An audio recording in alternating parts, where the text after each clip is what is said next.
ketika RRQ melawan Dewa. Kita ngomongin dari week-week terakhir dong. Iya. Ketika ada naga, kalahnya sama Kari. Ketika terbang, awat waktu itu tidak tersentuh. Ya, Golden Staff menjadi jawaban agar nanti pemicu dari true damage pasifnya itu jauh lebih cepat. Sengaja dia terbang untuk mati. Iya. Jadi bisa dibilang head to headnya agak cukup kurang adil. Ketika naganya ya memang anti sisi. Nah, tapi awatnya masih free hit. Kan damage-nya termasuk. That's why kenapa para pasukan dari Geek Farm dia nutup Kari di last pick-nya. Padahal kalau kita ngomongin Akai sekalipun, Akai itu tidak terlalu setengki itu. Dan ingat gak sih, di draft pertama, kita bener-bener khawatir banget dengan last pick yang akan dibawakan oleh Geek Farm. Iya, karena aku udah mention kan, ini bisa assassin juga. Ketika tiba-tiba ternyata Watt mengamankan hero backliner. Betul. Ternyata itu hanya gocekan belaka. Karena yang meresahkan justru adalah Yuzongnya. Oke. Yuzongnya. Dan sekarang Yuzongnya masih terlepaskan begitu saja. Mungkin. Angela Matilda sudah di-ban tapi Rafaela masih terbuka. Untuk sekarang, Brody Rafaela kah yang akan jadi jawaban. Karena kita tahu sendiri Cadera juga dengan Brodinya kerap kali memenangkan laning ketika match up-nya lawan Iritel. Dan ingat, gak hanya itu saja yang terbuka tapi ada Joy. Rafaela Bruno juga oke. Bruno Rafaela. Tuh lihat tuh, dibawain tuh sampo gue dari kamar. Makasih ya. Cakep banget. Oh, kemarin malam tuh hilang karena ada di kamar Oj. Oh iyalah, pinjam dulu. Gue tuh gak bawa apa-apa ke sini. Oke. Jadi bisa kita bilang Profesor ini harusnya marksman dulu sih. Marksman dulu, tapi Akai, Yuzong, hero sisi yang begitu banyak sepertinya langsung diamankan begitu saja. Digi masih terlepas tapi di satu sisi lainnya. Dan kita ketahui sendiri bahwa memang Terisla ini adalah hero yang begitu power dari Dixon. Dengan penalty zone, dia bisa langsung engage ke arah belakang. Tapi ingat, Valentina dengan IMU sekarang bisa mengcopy juga ke arah penalty zone yang sama. Karena dengan draft yang kali ini mereka lebih ofensif. 60% draft dari Geek Farm masih sama. Iya. Oke. Dan kelihatan memang tidak ada perubahan yang cukup signifikan ketika Lanaya. memang Matilda ditutup. Lanaya, Hero- jungler tamusnya dikeluarin. Hero MDL yang sangat difavoritkan Lanaya. Early game pressure yang begitu kejam. Dan kita tahu sendiri bahwa dengan lavanya itu akan mempercepat monster jungle untuk ditumbangkan. Oh ini kalau mereka nggak tutup Kari bisa menjadi sebuah masalah loh. Kari, atau nggak mungkin ada Bruno, tapi abis itu mereka maininnya pakai Rafaela. Itu bakal tabrak gaming. Dan sedangkan kalau kanan ngerespon dengan Digi, itu kayaknya malah sebuah pertanda kalau kiri akan bermain di gold stringnya nggak sih? Dan ini sekarang berarti Dewa menunjukkan karakter mereka dengan warna draft mereka. Mereka melupakan hero healer. Lebih baik bawa hero power. Itu Dan dia. ini yang berbeda nih. And somehow it works It buat works. beberapa tim yang mungkin tidak nyaman dengan meta healer ini. Masalahnya, anggap lagi nih di competitive scene atau bahkan di Scrim. Kita berbicara Scrim, kita mungkin sering ketemu sama hero-hero yang lagi meta sekarang. Yeah. Let's say Akai, Barats, Fredrin, Martis, Lancelot, even though itu mungkin hero-hero assassin. Tapi Tamus, out of nowhere, ini hero power dari Dewa United Esports terutama Lanaya. Yang sering dia bawakan ketika di babak playoff dari MDL. Tapi possible nggak kalau misalnya kita melihat juga kalau Terisla ini bisa dimainkan di area mid. Oke. Mid Terisla mungkin deh, is it possible? Mid Terisla itu butuh satu hero yang rotasi cepat dan roamer magical damage. Nah, fun fact apa nanti yang akan kita bahas ya? Mhm. Karena masih belum muncul, nanti kita akan bahas juga fun fact ya. Iya. Tapi Momo-chan, melihat merespon dengan adanya Franco dan tambah dengan Kari, itu dua hero yang gue tadi udah bilang. Iya, itu dia. Dua hero yang udah bener-bener menjadi bulan-bulanan warga untuk Tamus. Iya. Dan juga Terisla itu bakal dilenyapkan dengan instantly. Jatuhnya kayak mendingan melawan Bruno dengan critical damage yang tinggi ketimbang melawan Kari yang bisa Nah, menjadi itu. tanker killer. True damage, Apalagi dua-duanya kan pasti bakal bikin blood armor nih. betul. Baik Tamus atau bahkan Terisla udah pasti bakal langsung jump in ke belakang. Bruno hanya memiliki satu escape ability dengan battle spellnya dan juga tackle-nya. Apa yang bakal dia bawa? Purify kah? Flicker kah? Oh, T4 mungkin P1. memaksakan juga flicker dibawakan. T4 P1. Apa tuh? Tapi ini ada power yang juga cukup menakutkan menurut aku. Kenapa? Karena power ini bisa aja Cloud yang muncul walaupun Cloud tidak memiliki positioning yang sangat baik sebagai marksman tier S, bukan begitu? Mhm. Terus sekarang bahkan kayaknya di beberapa region itu Apalagi- nggak ini banget, nggak efektif banget cloudnya. Karena gini, sekarang mereka udah punya backline insurance. Mereka membutuhkan purify, mereka membutuhkan DPS damage. Kalau mereka tetap paksa menuju ke arah Brody di kiri, mereka udah harus pastikan ada roamer healer yang support itu semua. Aku malah mematahkan stigma sedikit kalau misalkan kayaknya ini nggak bakal bawa healer deh. Kalau bawa healer mainnya malah pasif. Kenapa nggak bawa Kadita aja untuk Geek Farm? Ketika kita sudah melihat ada Farsha dan juga adanya Iritel, memaksa mereka menggunakan Purify, sehingga ketika Purify digunakan, Akainya bisa jump in di sana. Wah, aku malah setuju dengan point out KB, di mana mereka lebih butuh ke arah hero cover dibandingkan hero healer untuk bisa menyelamatkan marksman tersebut. Karena posisinya mereka harus bisa meng-cancel ke arah Farsha. Ya, ofensif sedikit boleh, Betul. asal jangan Tarik terlalu ulur, ofensif. kiting. Dan ini sih lumayan ofensif sebenarnya, sisi powernya banyak banget. Bener banget, Be. Ini menjadi pilihan. Dan Beatrix yang akan memfollow up dari segi damage untuk pemain Geek Farm. Masalahnya, sekarang posisi dari Farsha ini juga sedikit terancam berkat adanya edit yang dimainkan oleh pemain-pemain Geek Farm. So, apakah posisi dari Geek Farm mereka akan lebih berfokus untuk numbangin Farsha atau what dengan Iritel? Itu dia. Power Sako. Ini kan warna yang ingin Dewa tunjukkan. Game pertama itu kayak mereka Bukan tuh mereka. bener-bener bukan mereka. Nggak. Sekarang ini warna mereka nih. Gak ada jiwa mereka di dalam game pertama kalau misal Profesor KB bilang ya. Itu No udah soul, bisa ya. bilang bukan Dewa yang sesungguhnya. Dewa di game pertama terlalu memaksakan dengan deny pick Matilda takut jatuh ke tangan pemain-pemain Geek Farm. Dan di game kedua mereka sudah mulai sadar akan hal tersebut. Mereka tidak boleh terlalu memaksakan. Mereka akan membawa hero power mereka membuktikan bahwa sang Dewa masih layak berada di match yang pertama. Oke, kali ini game kedua Dewa harus bisa dapatkan karena kalau tidak Geek Farm akan lebih perkasa dengan match point yang mereka miliki. Dan tidak ada kesempatan untuk melaju ke babak selanjutnya kalau hari ini mereka tumbang. Jadi ingat, ini adalah match yang sangat penting. Apakah game kedua didapatkan Dewa dengan jati diri mereka atau Geek Farm akan mematahkannya? So, EPL Playoff kita tepuk tangannya! Let's go! Got to the lane of town. Game pertama yang begitu sempurna untuk Geek Farm. Apakah akan kita lihat lagi di game kedua?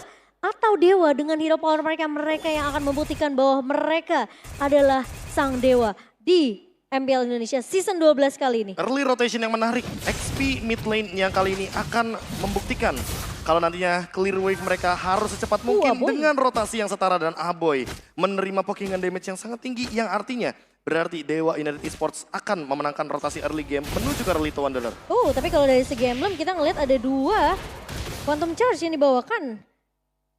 Ya, dari masing-masing tim, Lanaya, Quantum Charge, Watt juga Quantum Charge. Ada Wilderness Blessing juga tapi tidak melupakan bahwa Wilderness Blessing-nya akan dipadukan dengan Wings by Wings. Case, ini bakal terbang cepet banget sih Momo. Dan masalahnya sekarang Taco juga jangan terlalu agresif ya. Belum dapetin level 4-nya, mungkin hanya menzoning saja dan Case sepertinya udah mulai bermain lebih galak di game kedua kali ini, Be. Oke, tapi lihat di arah top lane, Kadera mau coba dipaksa. Clear min akan coba terjadi. Dan Kadera mau nggak mau harus kehilangan gerobaknya. Super Awat kali ini mendominasi di arah gold lane-nya. Meskipun begitu Dewa United mereka masih memegang permainan di early, tapi belum bisa mendapatkan poin. Masalahnya Geek Farm sekarang mereka udah mulai ngebaca nih. Pemain-pemain dari Dewa mereka udah mulai setidaknya berani untuk ngeberi poke damage. Mungkin tidak terlalu overcommit, tapi setidaknya itu bisa menyulitkan posisi dari Aboy kalau sampai nanti dia terlihat low dan di follow up oleh Dewa lainnya.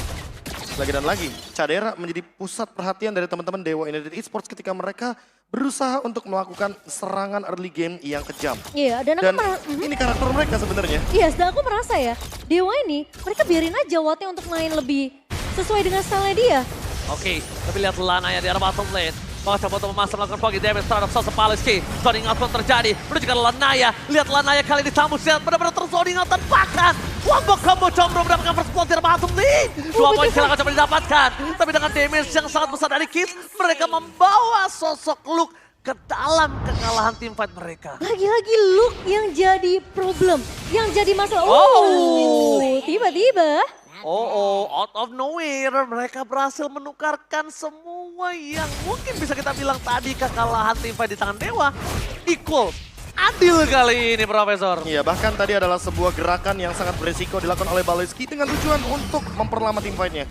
Dan memaksakan bahwa Retribution digunakan oleh Nile. Sementara Dewa berhasil untuk mendapatkan turtle-nya meskipun posisi dari Sako lumayan terancam. Itu thanks to Sako. Iya. Karena Sako lihat dari Nile melepaskan turtle-nya, dari Nile memaksa ke arah orange buff, dan para pasukan dari Geekfarm mereka juga akan sedikit kebingungan ketika Luke tidak memiliki laning phase yang baik seperti game sebelumnya. Dan mungkin pertanyaan KB di game sebelumnya, gimana caranya Dewa memaksakan biar tidak ada satu buah Black Dragon Transform nanti di teamfight yang penting untuk pemain-pemain Dewa. Itu mungkin akan dijawab sekarang Be di game kedua. Oke, Purify terlalu terburu-buru bisa kita bilang. Tapi ternyata Case ingin membuat Wings by Wings itu benar-benar berarti, Profesor. Bisa aku bilang itu agak cukup cepat loh Purify-nya. Iya, tapi untungnya headbutt-nya tidak menimbulkan efek knock up airborne. Sehingga tidak ada cancellation terhadap satu Wings by Wings. Lagi dan lagi berbicara untuk setup menuju ke arah turtle ya. Ini adalah peran penting bagi Luke. Menahan Black Dragon Transformation even dia terkena ganking. Iya, gimana pun caranya. Kalau kita ngelihat aja bahkan tadi di first blood yang didapatkan itu udah gara-gara Luke sebenarnya. Karena dia nggak ragu untuk membuka inisiasi. Terus yang kita lihat mungkin di game pertama ini masih bisa dibilang masih dibangun nih sama pemain-pemain dari Geekfarm. Dan Dewa United mereka punya permasalahan yang harusnya ini udah mulai bisa diselesaikan di game kedua kalau mereka masih mau bertahan di best of 5 ini. Oke, Baloyski bakal coba dibakar. Kali ini para pasukan dari Dewa benar-benar melahap Baloyski. The Way of Dragon yang sangat tepat dari Sako. Oke, standby in position. Kadera mencoba memberikan damage di depan sana. Para pasukan dari Dewa mereka standby bahkan 4 orang. Luke akan membalaskan itu semua. Langsung menuju ke Super Round Supriyadi. Tabrakan hantaman pada tombol. Super Round tercipta. Pertukaran yang tidak cukup adil. Roamer dan dibalikan oleh Dixon. Para pasukan dari Dewa, mereka ingin menukarnya dengan Power of Retribution. No Power of Retribution for this time ketika 5 detik menuju ke arah turtle. Dan sekarang akan menjadi Sako? permasalahan. Sako dengan satu buah The Way of Dragon yang manis ternyata menculik satu pemain yang penting yaitu Luke. Sebelum dia ngebuka Black Dragon Transform, Be. Dan dia yang membuka Black Dragon Transformation tadi sendiri di arah top lane. Betul. Ketika menukarkan dengan satu gold laner, tukar sama jungler, dan untuk sekarang lihat ada perbedaan level yang membuat Lanaya makin jauh lebih cepat secara damage retribution-nya. Sehingga hal ini akan membuat Dewa United Esports unggul dengan 2000 gold, bahkan bisa snowballing. Dan Cadera Hilang ternyata di area bawah. Dan ini yang sebenarnya kita mau lihat dari Dewa di game pertama. Kenyamanan dari masing-masing pemainnya. Biarkan mereka bermain sesuai playstyle mereka masing-masing. Dan bahkan terlihat jelas dari Dewa United, terlihat mereka lebih fokus untuk bisa mendapatkan objektif yang mereka butuhkan. Oh my god, surprise attack Heavy Bertie. Sayang sekali para pasukan dari Dewa United mereka tidak berhasil di take down. The Primal World-nya for nothing. Padahal lihat gunting yang dilakukan Nile kali ini udah menuju ke arah sosok super awas. Sayang sekali tadi agak sedikit bergerak. Kalau dari Nile dia udah cukup menjepit tanpa harus mendorong menuju ke arah turret, mungkin Primal World-nya akan bisa maksimal di sana. Dan 2 suara untuk Dewa United di game kedua. Geekfarm masih mendominasi dari talent prediction. Tapi ini kayaknya berbanding terbalik sih. Game sebelumnya Dewa. iya. Dewa dominasi, sekarang Geekfarm yang dominasi. Berarti tandanya ada sedikit pertukaran karena draft yang dimiliki dari para pasukan dari Geekfarm. Iya. Tapi dibalik itu semua penalty zone for nothing. Dixon gak dapetin apapun. Heavy Crossbow standing dan terbang. Berhasil mendapatkan Nile. Awat Supriyadi ngeng. Standing dan terbangnya sangat tidak bisa dibendung. Iya, itu follow up yang sudah mulai dilakukan oleh pemain-pemain dari Dewa ketika mereka tahu satu buah inisiasi dibuka sama Dixon, dia nggak dapetin siapapun, mereka harus tetap ngebuka. Karena mereka udah jump in ke dalam situ, Be. Dan mau nggak mau harus ada resource yang dikeluarkan untuk bisa setidaknya mempanis satu pemain dari Geekfarm. Dan kalau dari yang aku lihat ya, Wilderness Blessing ini membuat Sako jadi jauh lebih fleksibel di area jungle. Invasi yang dia lakukan seolah membuat Dewa United Esports punya mata di area jungle. Dan Sako ready dengan flickernya, 302 KDA yang begitu indah terlihat dari Choromer. Dan sekarang dengan melakukan zoning out aja udah cukup untuk memberikan pressure kepada sosok dari Nile. Oke, tapi ini dia Momo-chan di mana Dewa United Esports dengan adanya 4.000 gold difference. Mereka memiliki kepedean yang sangat tinggi untuk bisa melakukan perfect turtle. Dixon telah menunjukkan batang hidungnya. Turtle yang ke reset kayaknya agak cukup mubazir kalau bisa aku bilang. Kenapa? Karena ini posisinya dipegang sama Dewa United. Ketika dia tahu di arah top lane itu ada Kadera. Tapi dibalik itu semua lihat standing dan terbang heavy crossbow-nya for nothing. Paloski masih Kemi, the wild tag telah dikeluarkan bersama dengan Skis. Tapi ke arah yang salah walaupun begitu. Sumerawat Supriyadi berhasil mendapatkan Kadera plus Turtle di tangan Dewa United, perfect Turtle untuk Dewa United. Wah, apakah terlalu cepat, Be? Ngebuang flicker di saat Sako masih punya flicker juga? Oh, kayaknya menurut aku adalah timing yang tepat tadi. Hanya saja mungkin Sakonya dengan knock up yang cukup lambat. Dixon!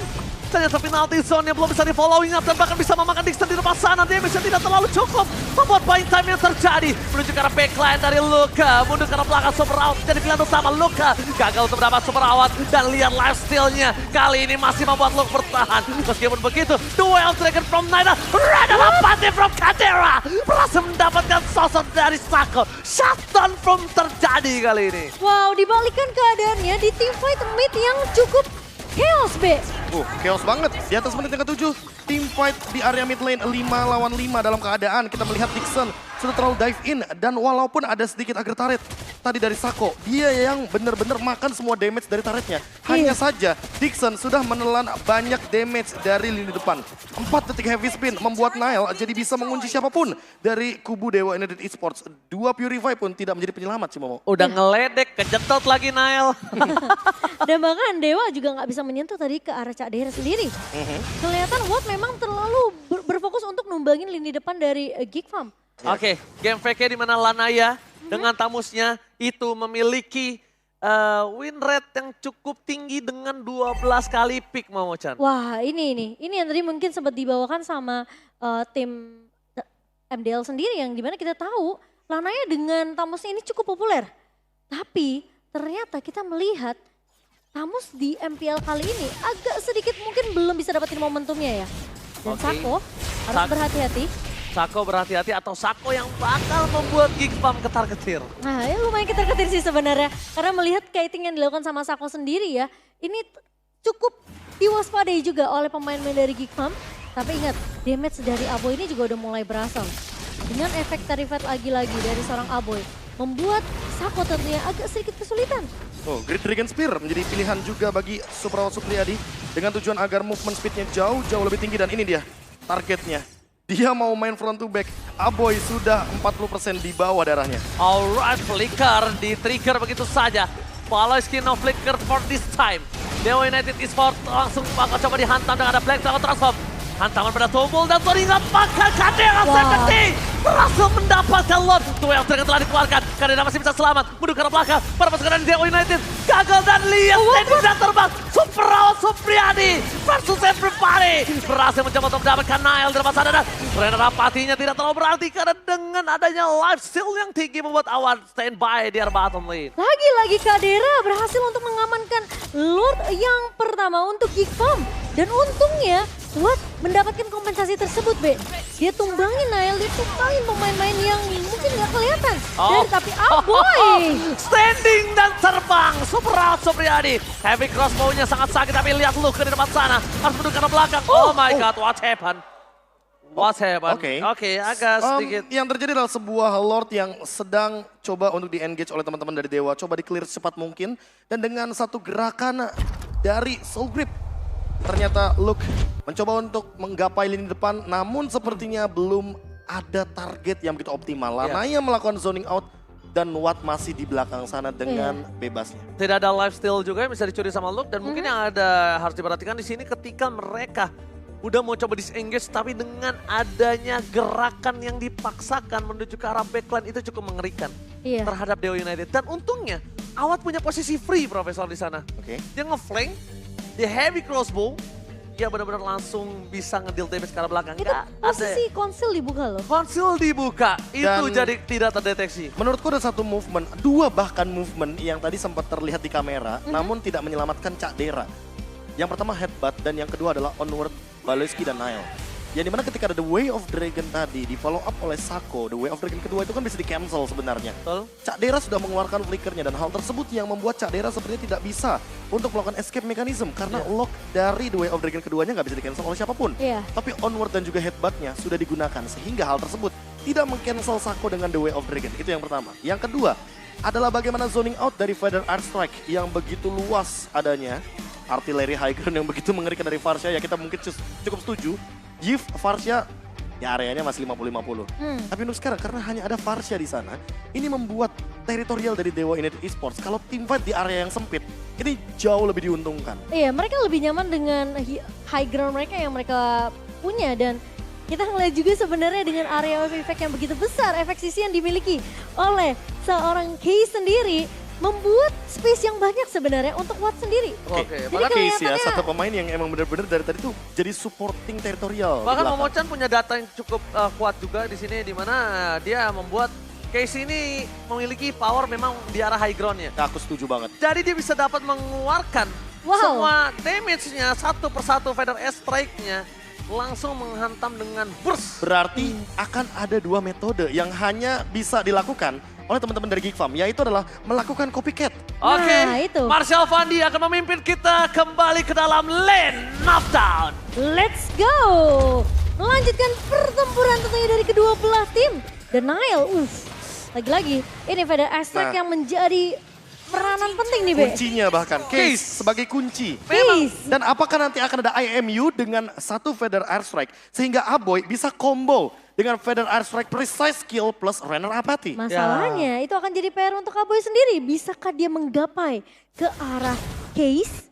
Memang burung Varsha ini bermasalah di tangan Case ya. Sungguh dapat mematok dengan damage yang maksimal ya Momochan. Dipatok ya? Yoi kan burung emang Bagaimana matok. tidak? benar Di sini ada juga. Divine Glaive on the way mungkin menuju ke arah Holy Crystal. Dan bahkan dengan posisi seperti ini, walaupun menuju ke arah Winter Truncheon, aku lebih setuju. Biar case-nya dengan Purify-nya itu bisa digunakan ketika ingin melakukan sebuah gerakan lain. Dan ini dia Lord Advantage yang minus dari segi gold. 2400 karena Baloyski dan Nile yang tumbang seketika pasca Lord tadi hadir di Land of Dawn. Dan kalau tadi KB ngomongin masalah Holy Crystal yang akan dibikin oleh Case, ini posisi dari Nile belum ada Athena Shield. Nah itu dia tuh. Jadi ketika terkena satu hujan damage dari Case, wah itu nangis banget pandanya. Makanya, apakah Aboy akan mengambil hal yang serupa? IMU dengan Feather Airstrike. Masalahnya dia belum bisa untuk ngeraih ke posisi Case nih, Be. Lagi dan lagi ya, posisi berbicara apalagi dengan Purify. Sehingga mempersulit juga teman-teman dari Geek Farm untuk menggapai lini belakang. Dan sekarang Dewa United Esports mereka lagi berada di posisi yang sedang unggul dari segi network pun bahkan dipegang oleh pemain-pemain dari Dewa United. Kelihatan di game kedua Watt lebih bebas untuk berkreasi sendiri. Dan Baloy Jangan sampai termakan Sako. Out of nowhere. Dia harus kilani mortality-nya. Bersama dengan Banner Red Dixon. Gagal mendapatkan Caldera. Mundur ke arah belakang. Tadi pun terjadi. Menuju ke arah Case. No damage for this time. Looks akan atau mau. Tapi lihat Case-nya bebas. Gak ada yang bisa menyentuh Case. Di depan sana Caldera bahkan membuat para pasukan dari Dewa United langsung tidak membiarkan Geek Farm menolong Nile yang ditelan di dalam lautan Dewa United Esports. terlalu mengambil resiko sebenarnya dari Sako untuk bisa mengincar ke arah Caldera. Tapi itu menjadi bait yang mahal untuk pemain-pemain Geek Farm. Ya, pemicu untuk flicker dari Caldera juga. Dan Itu untuk dia. posisi sekarang, Sako belum keluar untuk flickernya. Kalau ngomongin pemicu iya betul, tapi aku melihatnya Luke-nya terlalu fokus dengan yang lain. Luke ini tugasnya menuju ke arah Case. Luke tugasnya bukan ke arah Dixon, Sako, Watt, Lanaya. Ya oke, Watt, tapi Watt itu nomor 2. Dia Case. Nah ketika Case-nya bebas, ini udah ada bukti dia berapa kali bebas dan Tidak para tersentuh. pasukan Geek Farm, mereka selalu kalah selama Case burungnya masih bebas. Makanya apakah ini waktu yang tepat, timing yang tepat untuk melakukan IMU Tapi terhadap Feather Airstrike? Aku sekarang mikirnya Geek Farm mereka harus menjalankan duo targeting mereka. Targeting. Mereka harus targeting ke Watt dan mereka juga harus targeting ke Case. Ya, tapi jangan lupakan bahwa ada dua Purify yang masih berperan aktif untuk Watt dan Case. Saling- Winter sekalipun ini bisa menjadi kuncinya. Saling counter-mencounter ya, Be ya? Oh, ini Winter udah berat banget sih. Winter yang akan bikin mereka akan lebih sulit. bertahan di depan sana langsung ada Fnatic.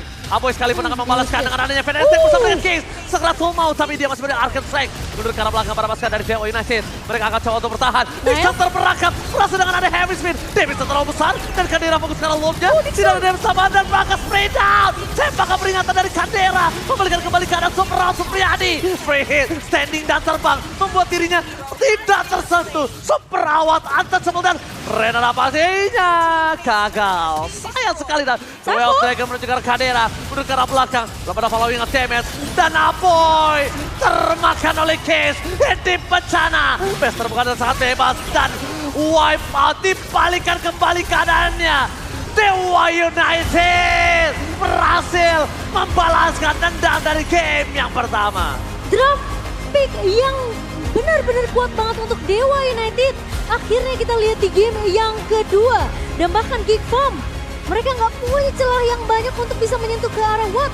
Gak cuma Watt bahkan yang tidak tersentuh, melainkan dari posisi Case yang menjadi kunci kemenangan Dewa di Tadi game lihat kedua. nggak IMU yang dari Aboy akhirnya menuju ke arah Feather Ice Strike. Akhirnya ya Be, Case dalam keadaan 40% HP loh, di bawah bahkan. satu-satunya Feather Ice Yes, Strike yang tapi di terlambat karena endgame sudah terjadi.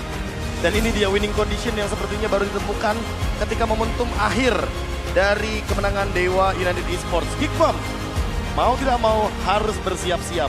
Dewa sudah menunjukkan warnanya sehingga mereka seharusnya lebih percaya diri untuk menuju ke game yang ketiga. Gak hanya menunjukkan warna, tapi menunjukkan kekuatan yang sesungguhnya. Jati diri. Jati diri, karakteristik dari Dewa United Esports membuat Sako bisa memainkan hero power mereka dengan pick off hero. Itu ternyata menjadi kunci untuk Dewa United. Bukan Tamus. ngikutin masalah meta. Gak ada yang membawa Tamus di regular season.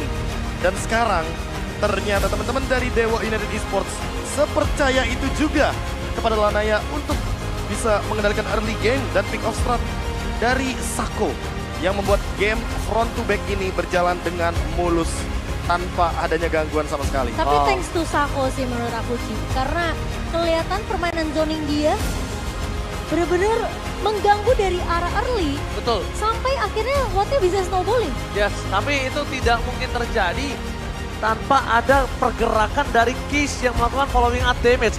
Dan kedua, kondisinya ini terjadi juga karena Luke tidak melakukan sebuah focusing target terhadap Case. That's why Profesor kami bilang masih ada Purify yang on atau available di tangan Case. Dan selalu available. Karena Case-nya tidak terlalu takut untuk dihajar oleh seorang Luke. Dan Case become a player of the game untuk di game yang kedua kali ini. 6-0-10 valid solid team fight dengan 80% kill participation. Wah, bahkan dia nggak perlu bikin ke arah Holy Crystal yang tadi sempat disebutkan sama Bung Abe karena dia lebih mementingkan gimana caranya dia bisa survive dari kejaran pemain-pemain Geek Farm dengan adanya Winter Truncheon. Dan itulah jawaban 2 detik efek Frozen yang dimana akan membuat Varsha-nya makin sulit untuk ditumbangkan. Kita sudah melihat tadi ada balasan dari Feather Air Strike juga dengan item yang sama seharusnya dari Aboy. Hanya saja berbeda sedikit kondisinya karena bisa dibilang untuk membuat efek dari Renner Apathy dan Feather Air Strike ini kan butuh early winning condition. Dan Geek tidak mendapatkan hal tersebut. Dewa di sisi lainnya menjalankan pick off yang biasa mereka jalankan. Iya. Ini dia warna dari Dewa United Esports yang membawa mereka menuju ke babak playoff. Gak ada Kaja, gak ada Franco, no problem.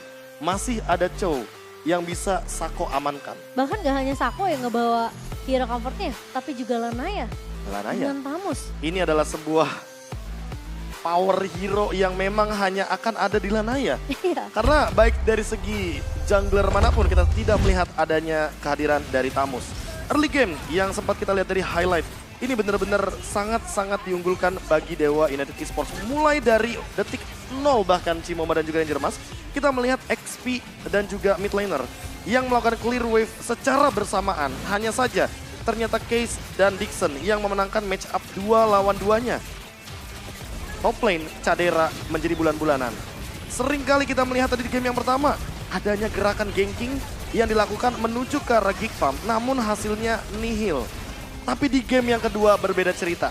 Kita sudah melihat sendiri bagaimana all-in-nya Tamus dan juga Chow yang benar-benar memanfaatkan early pressure dengan tujuan agar Caderanya tidak bisa menjadikan item-item core-nya. Dan ini dia, 2 gerakan di mana headbutt dan juga onward. Aku tidak melihat ini adalah selaras gerakannya hanya untuk melakukan cancellation, tapi adalah gerakan untuk melakukan escape mechanism. Dan kalau kita melihat sedikit bagaimana hasil dari pertandingan ini dengan 15 menit game, yang artinya Dewa United Esports menutup game ini dengan flawless. Lebih flawless sedikit aku bilangnya, Momo-chan, dengan kesimpulan yang kita bisa tarik sedikit daripada game pertama di babak playoff match pertama kita. Ini membuktikan bahwa Dewa ternyata tidak hanya bermain dengan Watt Sentries, tidak hanya bermain dengan late game insurance, tapi mereka bermain dengan early ganking pressure yang tidak ada habis-habisnya. Ya, mereka kasih saku untuk bermain sesuai dengan playstyle-nya. Mereka tahu dengan ada chemistry yang didapatkan dari Case dan juga Sacho, ini membuat Dewa United untuk early pressure-nya itu masih, bahkan aku bisa bilang, gak bisa bilang masih ya, udah mulai kelihatan powernya. Oke, ada dua hal juga yang aku sadar dari game yang kedua tadi.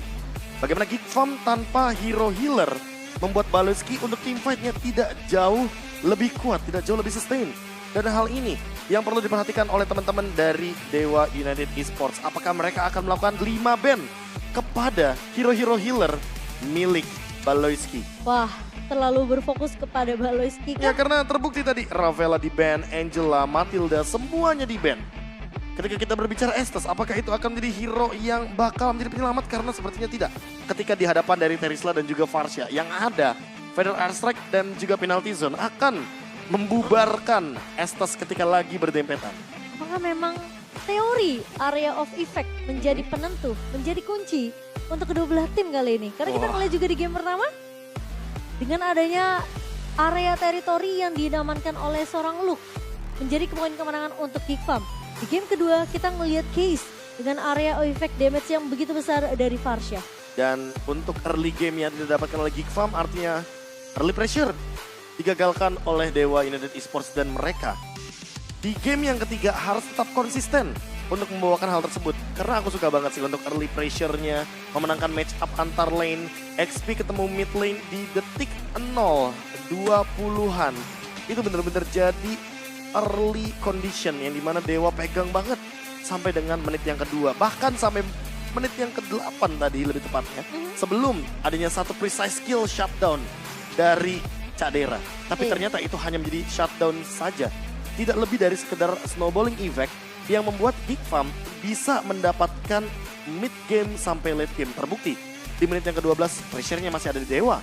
Dan dengan pressure tersebut mereka tidak melepaskan bagaimana cara Dewa untuk tetap dengan warna dan karakter mereka yang memainkan lagi dan lagi mapping di area jungle. Nile jadi tidak bisa bergerak dan hanya menjadi sandbag untuk game kali ini. Iya, dan bahkan lihat Watt yang bermain lebih bebas, lebih apa ya, kayak ya udah kasih aja Watt space, kasih aja, karena Watt tahu apa yang harus dilakukan di landingnya sendiri. Makanya kenapa kita ngelihat playstyle dari Dewa ini selalu membiarkan Watt akan mandiri di menit early-nya. Mungkin menit 1 sampai menit ke-5. Tapi setelah itu ketika dia udah rotasi dan makanin 2 laning di area mid, itu udah saatnya Dewa main as a team. Main as a team di menit yang ke-7, di menit yang ke-8 lebih tepatnya juga. Ketika sesaat sebelum Lord muncul mungkin, lebih tepatnya setelah turtle yang ketiga di menit yang ke-6 rata-rata. Tapi untuk sekarang kita harus fokus ke case-nya juga sih. Bagaimana Case dan Aboy lebih tepatnya. Aku garis bawahi lagi. Case dan Aboy. Yang di 2 game